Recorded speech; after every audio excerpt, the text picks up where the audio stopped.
उठो जवानों, अब तुम्हें इतिहास बदलना है। इन अनगढ़ चट्टानों का विश्वास बदलना है। इन अनगढ़ चट्टानों का विश्वास बदलना है। माना कि अंधेरे हैं काले और हाथों में नहीं मशाले।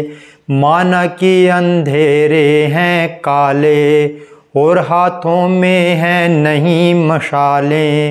उठो जवानों, उर्मेले उल्लास मचलना है।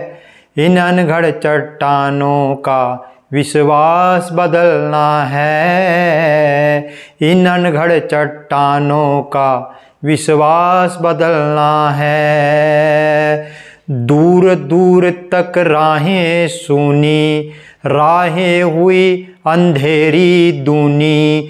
दूर दूर तक राहें सूनी, राहें हुई अंधेरी दूनी। इन सुनी राहों में अब विश्वास बदलना है। इन सुनी राहों में अब विश्वास बदलना है। उठो जवानों, आज तुम्हें इतिहास बदलना है। उठो जवानों, आज तुम्हें इतिहास बदलना है।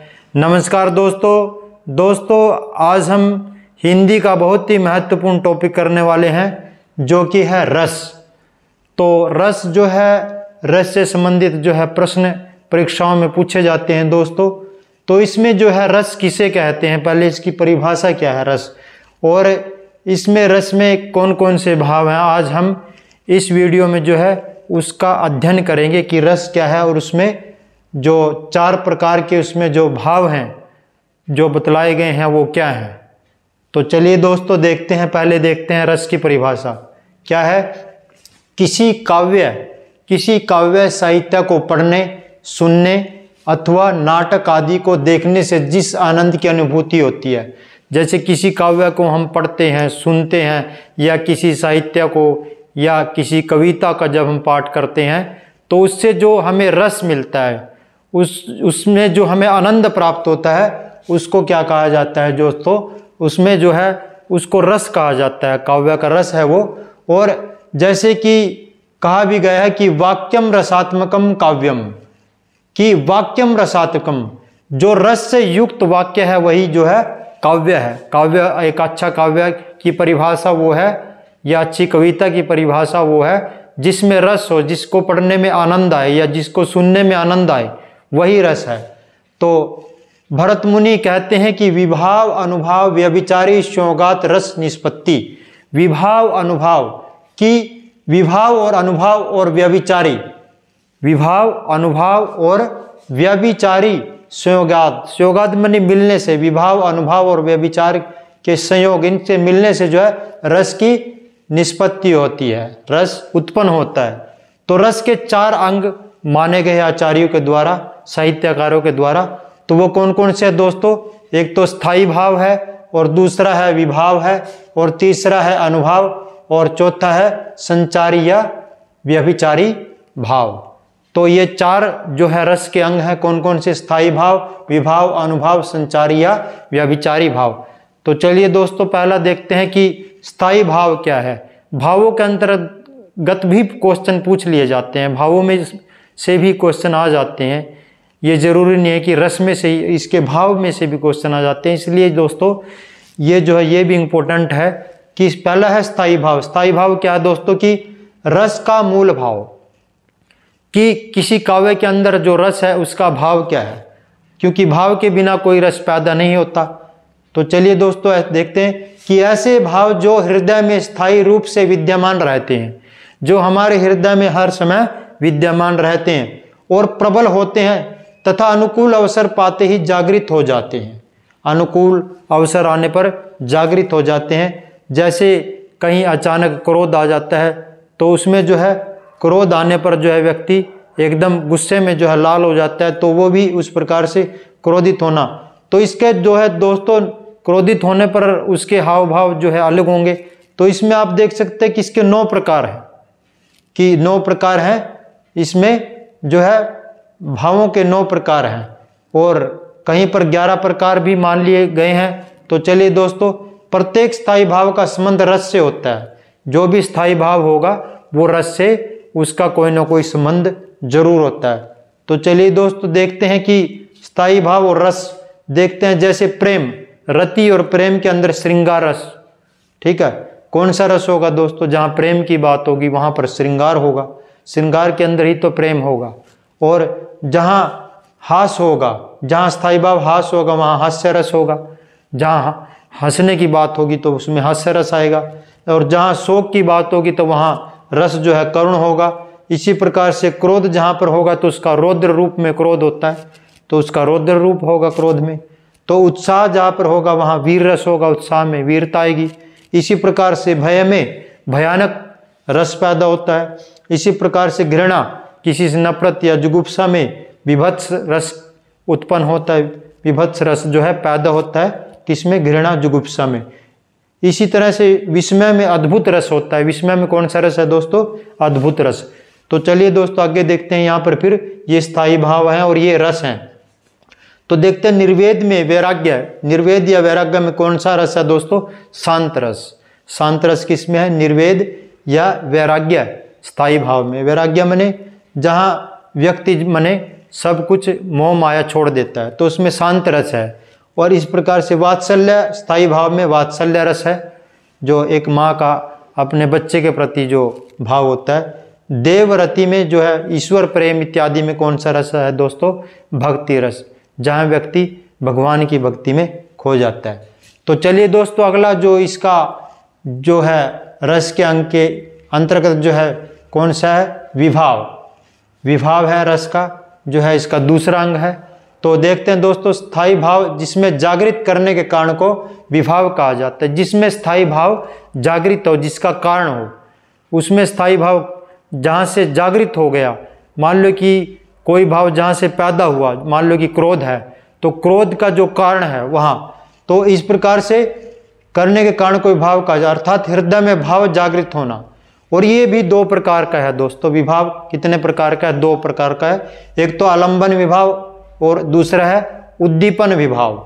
तो आलंबन विभाव में क्या है? आलंबन विभाव में देखते हैं दोस्तों क्या है कि जिस व्यक्ति या वस्तु के कारण मन में कोई स्थायी भाव जागृत हो जाते हैं, जिस व्यक्ति या वस्तु के कारण कोई भाव जागृत हो उसको बोलते हैं आलंबन विभाव। जैसे कि दोस्तों, जैसे कि किसी युद्ध में जाने से पहले जो है शत्रु का जो भाव जागृत हो जाता है, तो जो शत्रु का जो भाव है इस प्रकार से वो जो है आलंबन है। तो इसके भी आगे 2 भेद हो जाते हैं दोस्तों। कैसे हैं 2 भेद? कि आश्रय और विषय। 2 भेद कौन कौन से? आश्रय और विषय, इसके 2 भेद आते हैं। तो आश्रय में क्या दोस्तों? जिसके मन में भाव जागृत हो, जिसके मन में भाव, मान लो कि एक युद्ध में जाने से पहले एक सैनिक जो है अपने उसके मन में शत्रु के प्रति भाव पैदा होते हैं, तो वैर के भाव। तो जो जिसके मन में भाव, जो एक सैनिक के मन में भाव पैदा हुए। और विषय, जिस व्यक्ति वस्तु के कारण आश्रय के हृदय में स्थायी भाव जागृत हुए, जिस व्यक्ति या वस्तु के कारण उसके हृदय में स्थायी भाव जागृत होते हैं, तो वो जो क्या है? विषय है। किसके कारण हुए? उस शत्रु के कारण। जैसे कि इसमें उदाहरण दिया दोस्तों कि अभिमन्यु की, महाभारत में क्या, अभिमन्यु की मृत्यु पर उत्तरा के द्वारा, अभिमन्यु की पत्नी उत्तरा के द्वारा विलाप में उत्तरा आश्रय है, क्योंकि विलाप दुख में आश्रय कौन है? उत्तरा है। और अभिमन्यु की मृत्यु, अभिमन्यु की मृत्यु उसका कारण है, उसका विषय इसी प्रकार से वो विषय में हुआ कि उसका कारण जो है अभिमन्यु की मृत्यु हुई। इसी प्रकार आगे देखते हैं दोस्तों, इसमें है दूसरा इसका जो भाग है उद्दीपन विभाव। पहला था आलंबन विभाव हमने पढ़ा, अब है उद्दीपन विभाव। तो देखते हैं उद्दीपन विभाव में क्या होता है?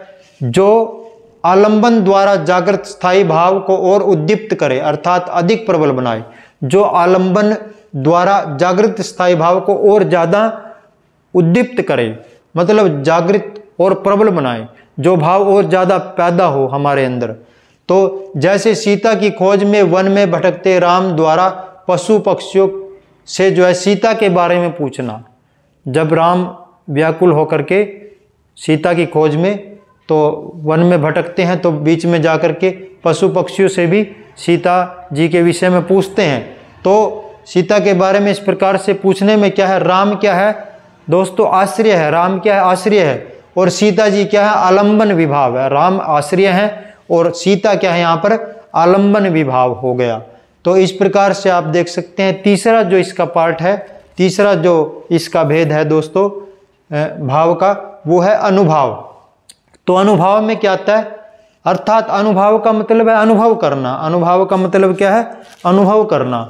तो अनुभव करना आलंबन और उद्दीपन के द्वारा आश्रय के हृदय में स्थायी भाव के जागृत होने और उद्दीप्त होने पर जो चेष्टाएं पैदा होती हैं, जो चेष्टाएं होती हैं आलंबन और उद्दीपन के द्वारा आश्रय के हृदय में। तो इसका मतलब क्या है, जैसे कि सांप देखकर बचाव के लिए जोर जोर से चिल्लाना। जैसे आलंबन क्या है, आलंबन उद्दीपन माने जो सामने हमारे चीज है, ठीक है। आलंबन और उद्दीपन के द्वारा आश्रय के हृदय में, मतलब व्यक्ति के हृदय में क्या भाव पैदा हुआ कि जागृत होने और उद्दीप्त होने पर, कि मान लो कि सांप को देख करके उसके अंदर क्या हुआ कि एकदम से वो उसके अंदर डर पैदा होता है और डर के कारण वो क्या करेगा, चिल्लाएगा। तो इस प्रकार से आप देख सकते हैं कि क्या कहते हैं, आलंबन और उद्दीपन के द्वारा आश्रय के हृदय में, आश्रय यहाँ पर व्यक्ति है और उद्दीप्त मने जो हमने जो चीज़ देखी है, जो सांप देखा है, ठीक है। और उसके द्वारा जो हमने जागृत स्थायी भाव के जागृत, हमने कौन सा भाव जागृत हुआ, हमारे अंदर डर जागृत हुआ, डर पैदा हुआ, तो इससे चिल्लाने लगे। तो इसके भी दो प्रकार के अनुभाव के भी दोस्तों, अनुभाव के दो प्रकार कौन से हैं, जैसे आश्रय के प्रयास के बिना स्वतः उत्पन्न, जैसे कांपना। एक तो कंपन जैसे जो स्वाभाविक गुण है जैसे शरीर के, जैसे कांपना, पसीना आना, तो ये जो है स्वाभाविक गुण है, या छींक आना। इसी प्रकार से जो है आश्रय के प्रयास के बिना ये गुण होते हैं। और दूसरा जो इसका प्रकार है अनुभाव का, वो है जिनका संबंध शरीर से हो और आश्रय इच्छानुसार करे। शरीर से तो संबंध हो लेकिन अपनी इच्छा के अनुसार करे, वो तो स्वाभाविक थे, वो स्वाभाविक व्यक्ति के गुण है, लेकिन ये इच्छा के अनुसार करेगा। दूसरा जो है, जैसे क्रोध में कठोर शब्द कहना, क्रोध में जब गुस्से में जो है व्यक्ति दूसरे को कुछ भी बुरा भी बोल देगा।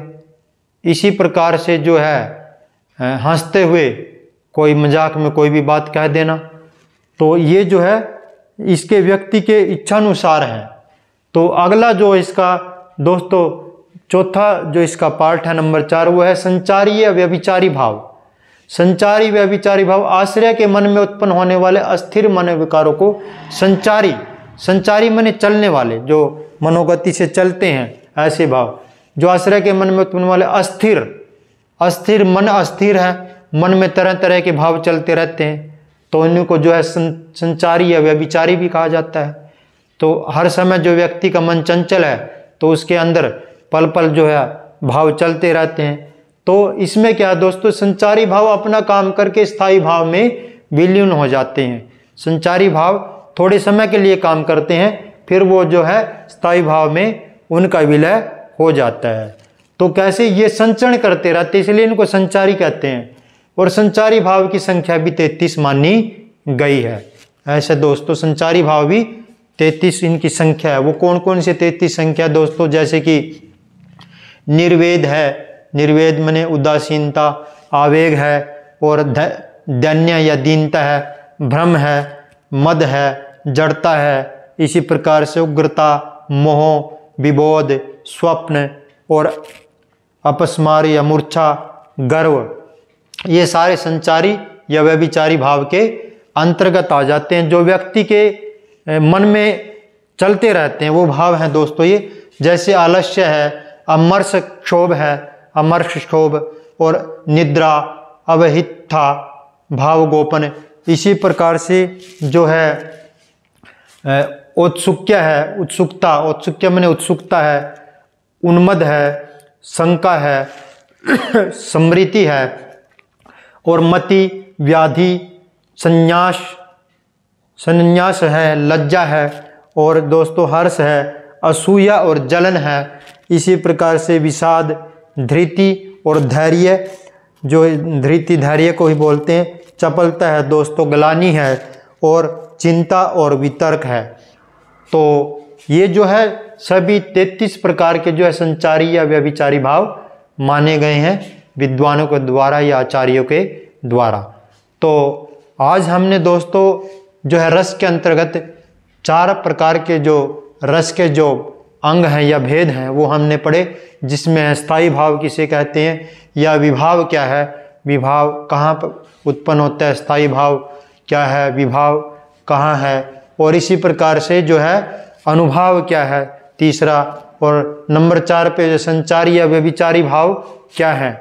तो चलिए दोस्तों, आज हमने ये जानने की कोशिश करी भावों के अंतर्गत कि ये भाव हैं क्या आखिर। तो आज हमने ये बहुत ही महत्वपूर्ण टॉपिक किया दोस्तों, जो भावों का एक महत्वपूर्ण टॉपिक था। और अगली वीडियो में हम दोस्तों करने वाले हैं कि रस हैं क्या, और उन रसों में कौन कौन से गुण कार्य करते हैं।